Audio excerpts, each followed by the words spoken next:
tá? Isso está mostrando para você a absorção do ferro. Quando eu dei cimetidina, que é um inibidor de estamina, diminuição de ácido clorídrico também. Você olha o que eu absorvi de ferro no controle.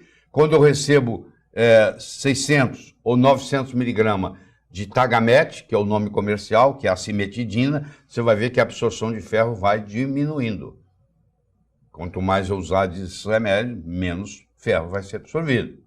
A absorção do cálcio, vocês estão vendo também que tem a ver com a concentração do ácido clorídrico, tá? Se eu tenho pouco ácido clorídrico, se eu suplemento com ácido clorídrico, olha lá, que é o segundo gráfico ali, eu aumento a absorção de cálcio. Se eu tenho deficiência de ácido clorídrico, que é o primeiro gráfico, à esquerda, e aí eu suplemento com ácido clorídrico, eu faço a absorção aumentar.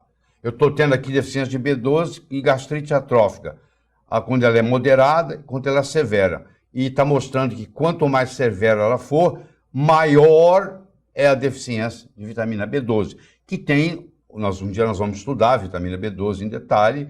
Muitas vezes a deficiência de vitamina B12, para você ter uma ideia, confunde o diagnóstico com Alzheimer, porque o paciente fica meio gaga, há um comprometimento cognitivo enorme quando você tem deficiência de B12. E B12 é uma vitamina interessante, porque ela não tem toxicidade. Mesmo que você dê doses cavalares, o excesso vai embora, vai ser eliminado, você não tem nenhum problema. Então, o exjuvante aqui também é válido.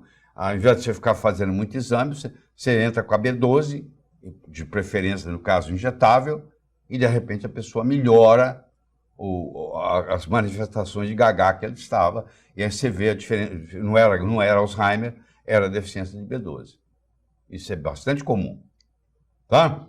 Isso aqui é a hidrólise proteica, quando o pH está menos de 2,5, há uma digestão muito melhor, muito maior, que quando o pH, por exemplo, está acima de 5. pH gástrico, pH do estômago. Quanto mais baixo o pH no estômago, maior digestibilidade. Melhor vai ser a digestão. Drogas antiácidos podem nos fazer vulneráveis à infecção. Salmonela, cólera, tifoide, estafilococo, clostrídio. Então, a pessoa que toma omeprazol cronicamente, ela está predisposta, tem maior predisposição a esses processos infecciosos. E como eu disse, essas bactérias agora podem transitar do seu intestino para o seu pulmão, do seu pulmão para o seu intestino, porque ela não tem mais essa barreira que era constituída pelo ácido clorídrico. Certo? Aqui é o omeprazol, ali está o controle, o crescimento bacteriano, olha lá, intestinal. Quando você usa o omeprazol, o crescimento bacteriano intestinal, que é o gráfico da sua esquerda, é muito maior do que quando você não está usando o omeprazol, que é o gráfico da direita. Certo? Olha que interessante. Isso aqui é de 1698, um livro de 1698, correlacionando asma com pH do estômago. Ó, alto pH estomacal e asma. Olha que interessante. Então, esse paciente que está tomando omeprazol, ele vai desenvolver, a longo prazo, uma predisposição à asma. Isso foi descrito pela primeira vez em 1698. Não é de hoje que a gente sabe disso. A gente só não obedece, mas não é de hoje. Ó, artrite reumatoide, olha lá. Incidência de gastrite atrófica. Quando eu tenho gastrite atrófica, eu tenho muito mais artrite reumatoide. Quando eu não tenho gastrite atrófica, eu tenho muito menos, ou é normal, não tenho gastrite. Você pode fazer isso com qualquer doença. Isso aqui, por exemplo, é uma rosácea. Essa rosácea, até que se prove o contrário, é deficiência de ácido clorídrico. Então, o paciente que está tomando omeprazol, ele pode até desenvolver esse quadro clínico causado pelo omeprazol. Eu estou batendo nessa tecla omeprazol porque é um dos remédios mais receitados no Brasil e em 99,9999% dos casos, erroneamente.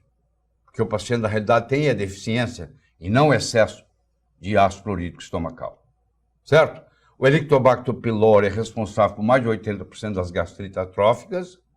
Quer dizer, ele não dá só, ele dá gastrite, mas a gastrite não produz ácido clorídrico. O H. pylori causa 80% das úlceras gástricas, 95% das úlceras duodenais. E o H. pylori está relacionado com a incidência de linfoma e adenocarcinoma estomacal. Aumenta o risco em 600%. Quando eu tenho um pH baixo, um pH alto no estômago, eu predisponho ao crescimento do Helicobacter pylori, que vai causar, inclusive, linfoma. Você vê que a coisa é muito séria a ser tratada. E quando você tem esse problema de estomacal, você também tem mau hálito. Às vezes a pessoa fica procurando mau hálito nos dentes, na língua, e o mau hálito está vindo lá de dentro, está vindo lá do estômago. Entendeu? É isso aí. O ácido clorídrico, para você entender como é que ele é produzido, ele precisa de iodo, de zinco e de potássio, que são os ingredientes necessários para a produção. Ele precisa da presença de cloreto de sódio, que eu já mostrei lá atrás para você. Ele precisa da presença de água, ele precisa da presença de gás carbônico e ele precisa da vitamina B1, que é a tiamina. Então, se eu quiser aumentar a produção de ácido clorídrico, eu tenho que fornecer toda a matéria-prima. Não adianta eu ter o pedreiro e o assistente pedreiro, o ajudante pedreiro, se eu não tenho matéria-prima. O muro só vai ser construído se eu deixar tijolo, cimento, massa para o pedreiro e o ajudante pedreiro trabalhar. Porque eu saio lá de manhã, falo para ele construir um muro, volto à tarde, ele não construiu, e eu pergunto por quê, ele diz, não deixou a matéria-prima. Eu preciso de tijolo, eu preciso de massa, eu preciso de cimento, eu preciso de água. A mesma coisa. O meu estômago pode até estar preparado para produzir o ácido clorídrico, mas se ele não tem os ingredientes necessários, se ele não tem o cloreto de sódio, se ele não tem a vitamina B1, vontade de produzir o ácido clorídrico, o estômago tem. Mas se não tem matéria-prima, como é que o profissional vai produzir se não existe matéria-prima? É mais ou menos isso. Tá lá. Você já conheceu isso. Já mostrei, estou mostrando de novo. Você pega o cloreto de sódio, mais a água, mais o dióxido de carbono, que é o CO2, você vai produzir ácido clorídrico no estômago e bicarbonato de sódio no sangue. Não existe jeito de eu produzir ácido clorídrico no estômago sem produzir bicarbonato de sódio no sangue. O outro aspecto relacionado com a doença que nós discutimos, já discutimos isso ontem, é o tabagismo. O que mais faz mal no cigarro não é a nicotina, é a queima do papel, é a formação do alcatrão que gera todas essas substâncias. Tá? Não é a nicotina. Certo? E, infelizmente, é um vício que está diminuindo no Brasil, relativamente. Mas tinha que diminuir muito mais. Tá? E um dos processos que nós vamos discutir é o aspecto da desnutrição.